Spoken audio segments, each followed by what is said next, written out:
Once upon a time, we used to listen to each other. Our pain, our joy, our fears, our hopes, and most importantly, our dreams. But somewhere along the way, we got lost, and we forgot how to listen. But don't you worry. These stories will have an impact that will help guide you back. Because this is the Rayless Reverie.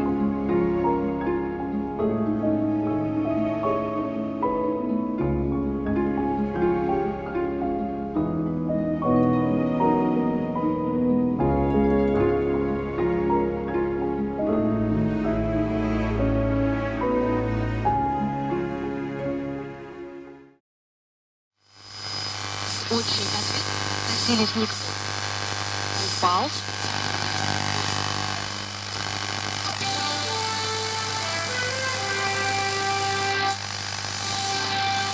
Для основы того, что можно...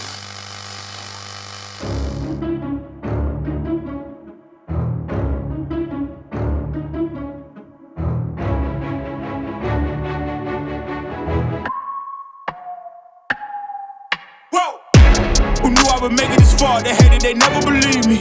Yeah, I would never drop the ball. I know I make it look easy. Yeah, Mayweather with the defense. I don't care what a critic got to say. I got them picking up the pieces. At first, Johnson thought it was a joke. Speeding down the country road, the crude sign was only a blur. But it was that one word. Slowing down, he swung the Lexus onto the paved shoulder. In the rearview mirror, he could see it clearly. The sign was tacked to a stick that was stuck in the ground just beyond the paved shoulder. Shifting the powerful car into reverse, Johnson jammed the accelerator down. The tires squealed, and loose gravel flew as he tore back up the road. Screeching to a halt, Johnson stared at the faded handwriting.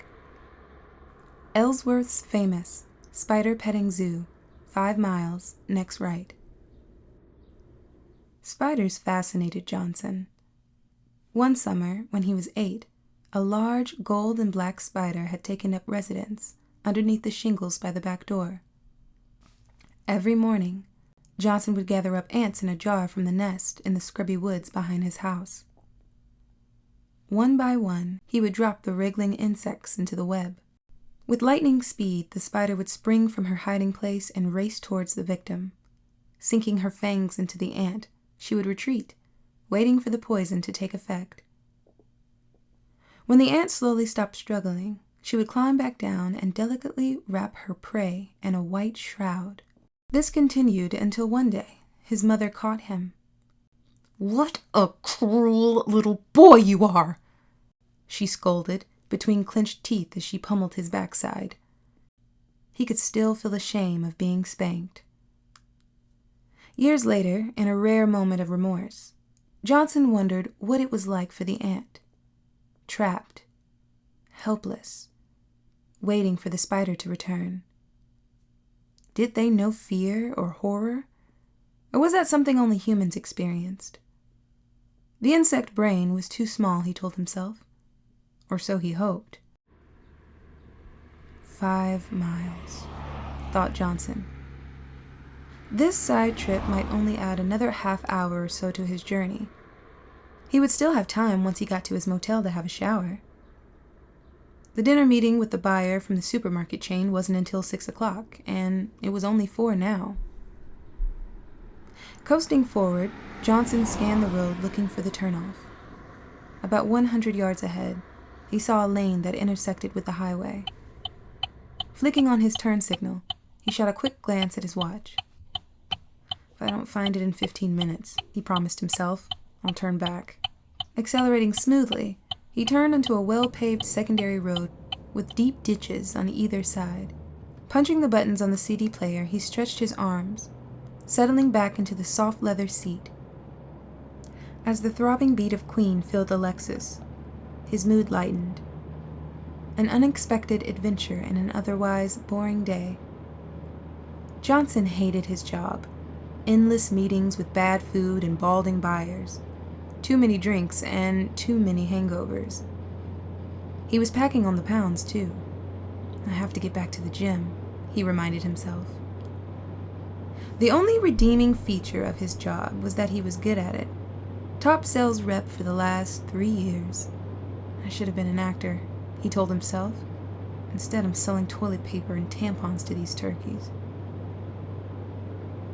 As the needle on the speedometer crept higher and higher, the neatly kept fields and freshly painted houses became a blur. Mile after mile slipped by. Johnson felt that he and the car had become one, soaring along like a hawk on a summer breeze. But his mood soon soured. The condition of the road deteriorated. Asphalt gave way to chip seal, which gave way to gravel, and finally ended up as dirt.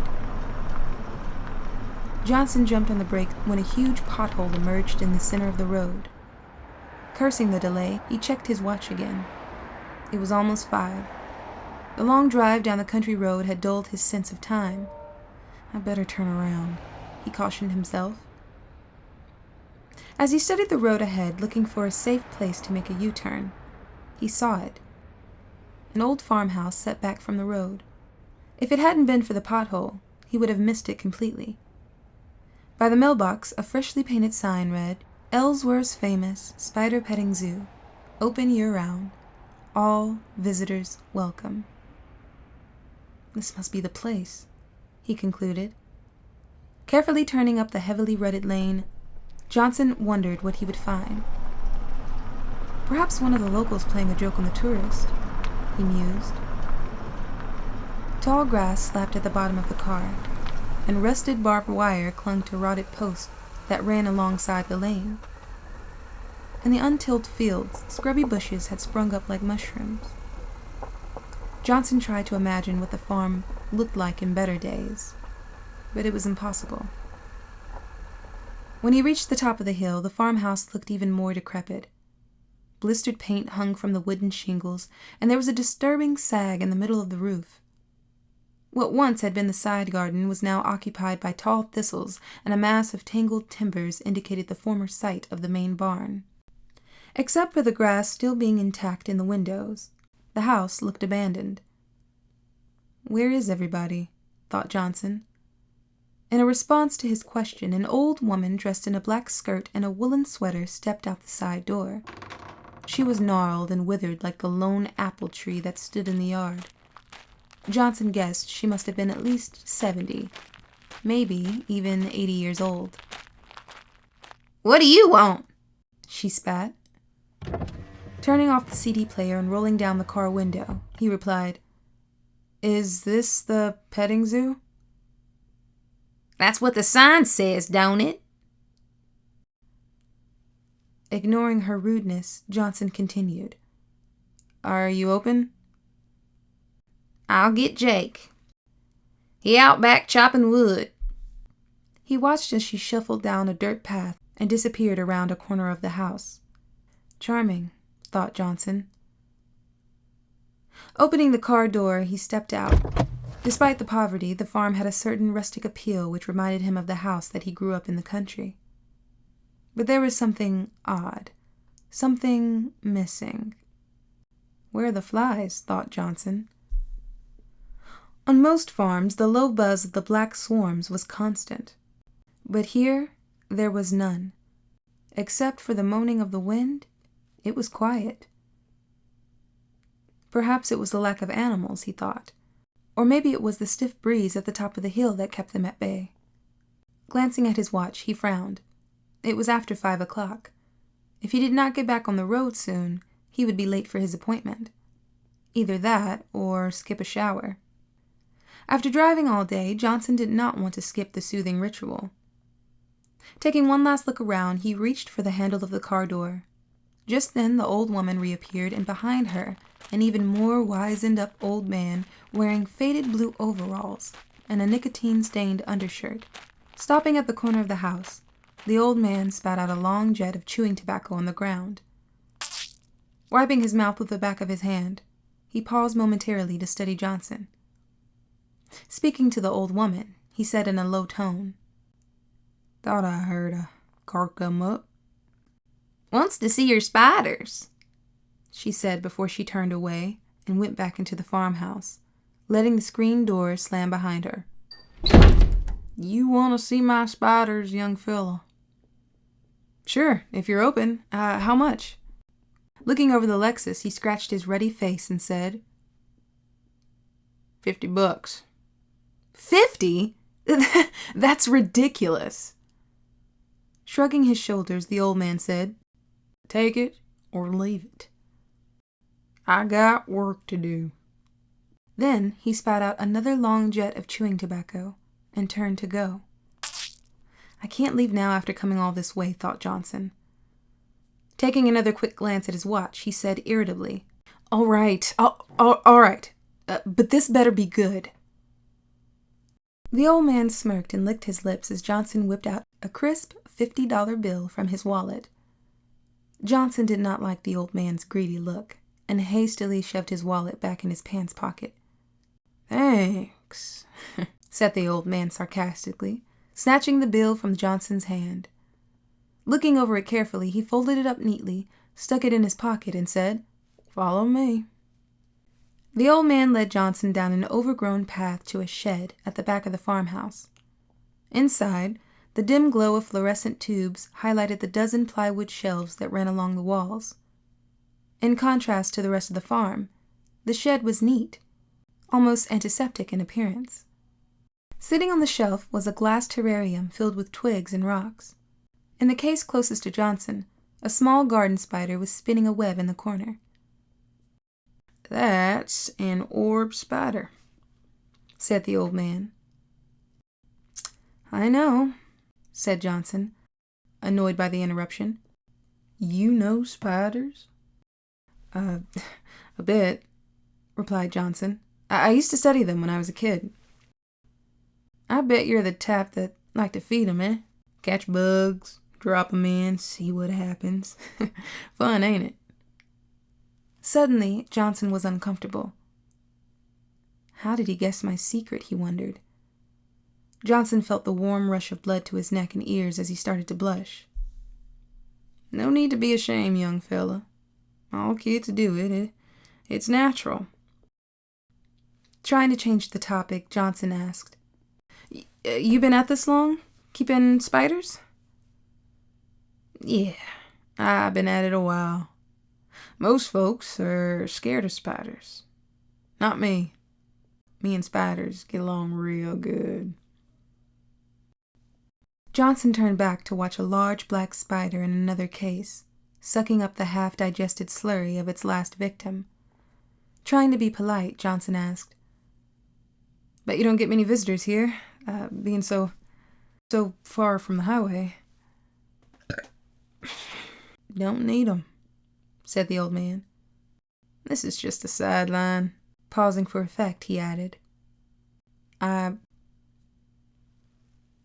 breed 'em." Johnson looked puzzled. "For the college," explained the old man. "They use 'em for research." "Does it pay well?" "Good enough." They don't know squat about spiders," said the old man, spitting on the floor. Johnson looked down and saw that a streak of that sticky black tobacco had splashed on his shoes. "I've been doing research on my own," said the old man proudly. "Spiders are just like any other critter. Cows, horses, dogs breed the best with the best, and you get the best. Or the..." The old man's voice trailed off as he started to laugh. There was something about his tone that made Johnson uneasy. "You want to see my prize winner?" Johnson looked around. "Oh, she ain't here. I keep her in the barn. She kind of makes these critters nervous. Can't say I blames 'em. Want to see her?" The way the old man said it, the question sounded more like a challenge. Johnson hesitated. He wanted to say no, but he could not let the old man see he was afraid. "Sure," answered Johnson. What could it be, he asked himself. A tarantula? With the old man in front, they went down a lesser-used path to a small barn behind a stand of trees that made it invisible from the farmhouse. A shiny new lock on a rusted hasp yielded to the old man's key. I don't like kids messing with my stuff. The ancient wooden door swung open. Inside it was pitch black. Johnson hesitated. What was it that made him apprehensive? His mouth felt dry and he tried to swallow. Go on in, taunted the old man as he shoved Johnson through the door. Stumbling on the raised sill, Johnson fell to one knee, ripping his pants. Damn it, he cursed. There's a light switch ahead of you. The old man reassured him. Just pull the string. The stench of moldy hay made Johnson gag. Where is it? The spider, he called out. She's in the back. You can't miss her. Where's the light? Right in front of you. You can't see it? Mocked the old man. Johnson stretched out his hand. At first, he could not feel anything. Then, slowly groping the air in, he caught hold of it. Johnson's heart leapt in relief. But there was something strange. The line didn't feel like string. It was sticky like a... Pulling the line, Johnson knew he had made a mistake. Something rustled in the rafters above him, and bits of straw floated down. Johnson bolted for the opening. Enjoy yourself, cackled the old man as he slammed the door and locked it. Let me out! Let me out! Shouted Johnson, pounding on the door. Let me out, you old buzzard! But it was no use. The dried-out wooden door was like iron. Pausing to catch his breath, his fists throbbing, Johnson looked around. Slowly his eyes grew accustomed to the dark.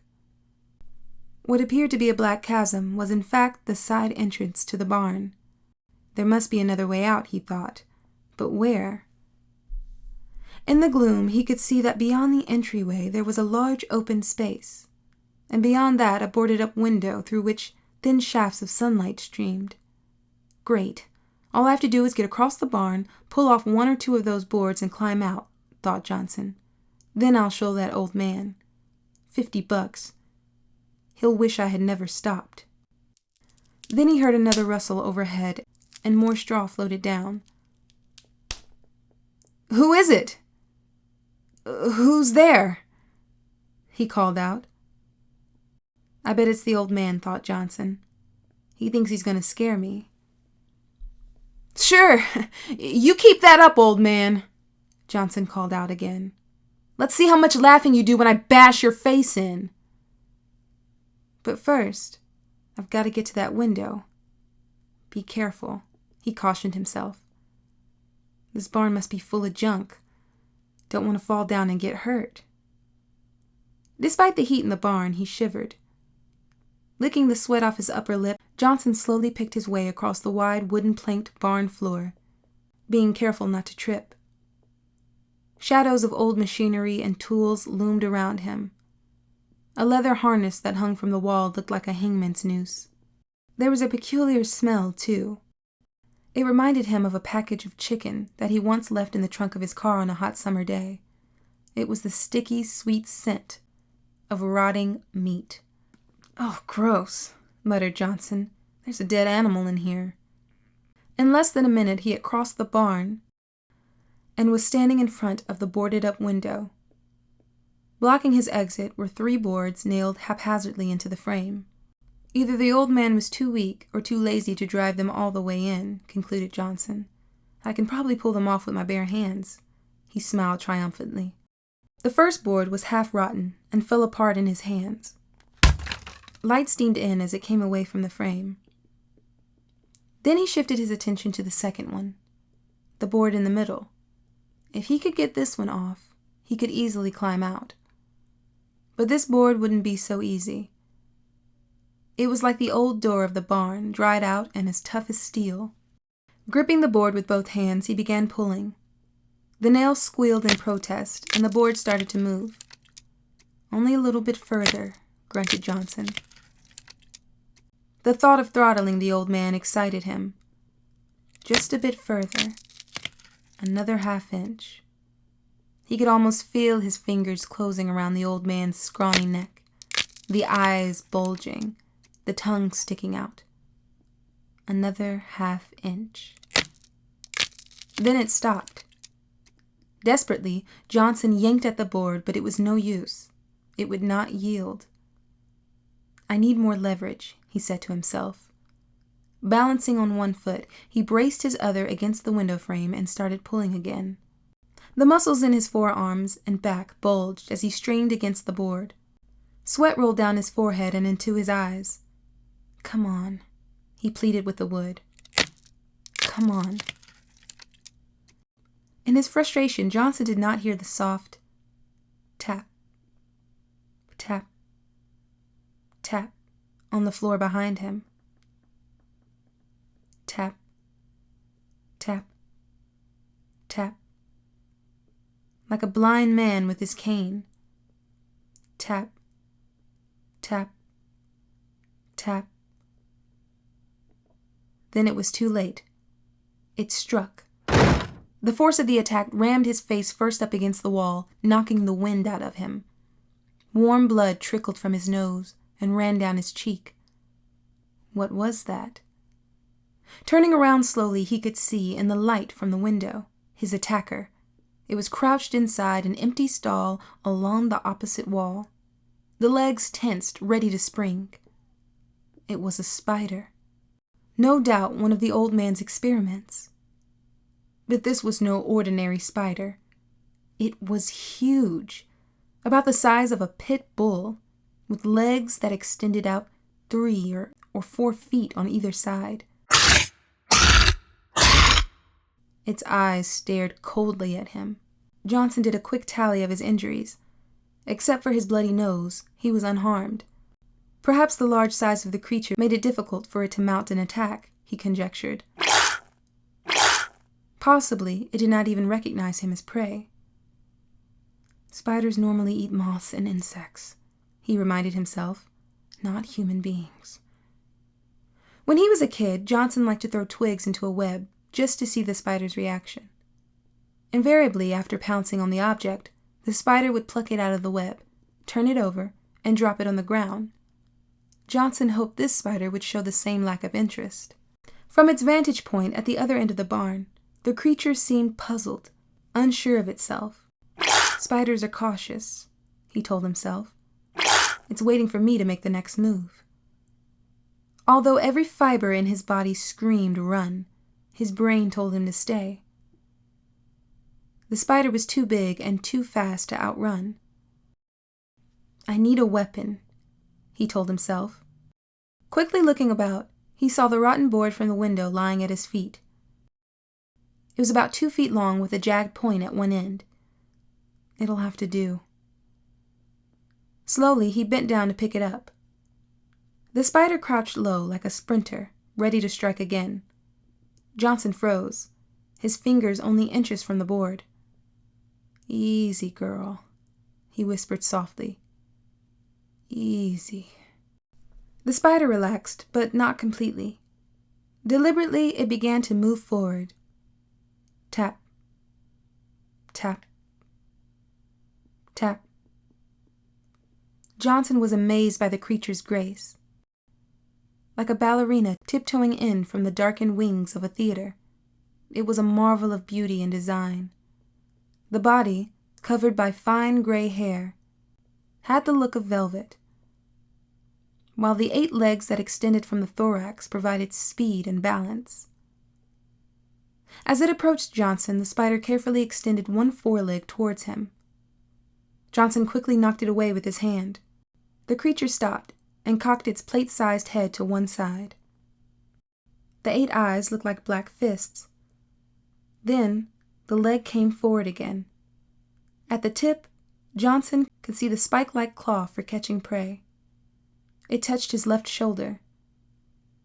Through his jacket, he could feel the sharp point digging into his skin. Johnson winced and stepped backwards into the wall, but there was no place to go. Slowly, the other foreleg came forward. Johnson recoiled, trying to ward off the attack with his free arm. But the creature was too strong. It brushed his arm aside as if it were a piece of lint, and planted a second claw into his other shoulder. Johnson cried out, "Help! Help!" Then the spider reared up on its hind legs, forcing Johnson to his knees. For a brief moment, he and the creature looked into each other's eyes. It was almost like love. Then he saw the 6-inch fangs that extended from the head. Drops of venom gleamed in the half-light. He watched in fascination as the cruel daggers arched high over him. Then he screamed as they plunged deeply into his chest. Instantly, white-hot pain ripped through his body. Then it was gone. The spider had retreated back to the stall. Johnson knew that he only had a minute or two before the poison paralyzed him. "This is it," he said to himself. "My only chance." Ignoring his wounds, Johnson turned back to the window. Grabbing at the board, he yanked and pulled to no avail. Already the venom was having its effect. His hands were numb and his arms felt like lead. Gasping for air, he threw himself at the boards again and again, but it was no use. He was beaten. Great sobs shook his body as he slumped to the floor. "This can't be happening to me," he protested. "It's ridiculous." Looking back at the spider, he could see that it still had not moved. What is she waiting for, he wondered. Why doesn't she finish me off? He soon had his answer. Shimmering like a great overcoat, there was something on the spider's back. It had moved and undulated like a small wave flowing back and forth. Then a piece of the wave pulled away and dropped to the floor. It was another spider, only a lot smaller, about the size of a rat. Johnson recalled that some spiders carry their young on their backs. Horrified, he realized that he had stumbled into their nursery and it was feeding time. Another one dropped to the floor, and then another one. Soon there was a long line of spiders slowly crawling towards him. Through fading eyesight, he saw the first one reach his foot. Tentatively, its foreleg probed the air until it found his leg and patted it. It was light and delicate like the touch of a child. Johnson opened his mouth to scream, but no sound came. The last thing Johnson saw before he lost consciousness was a spider tearing into a piece of flesh from the back of his hand. Back at the farmhouse, the old man picked up the whiskey bottle from the kitchen table, poured himself another drink, and plopped down on the ancient lazy boy recliner. "How long it take, Jake?" asked the old woman. "Not long," he grunted. "They ain't ate since Sunday." "Get a better sign to attract more folks." "Nah, the sign's okay. Anyway, we don't need a crowd," said the old man, taking a long, hard swallow. "What are you gonna do with his car?" she asked, standing at the window admiring the now ownerless Lexus. "I hear young Dougal needs one for running moonshine. Willing to pay a good price, too," said the old man. "Won't he ask questions?" wondered the old woman, pouring a drink and easing herself down on a dusty couch. "Nah, he don't care," snickered the old man. "I'll talk to him tomorrow. Meanwhile, pass the remote. Let's see what's on Dr. Phil." Okay. Dick.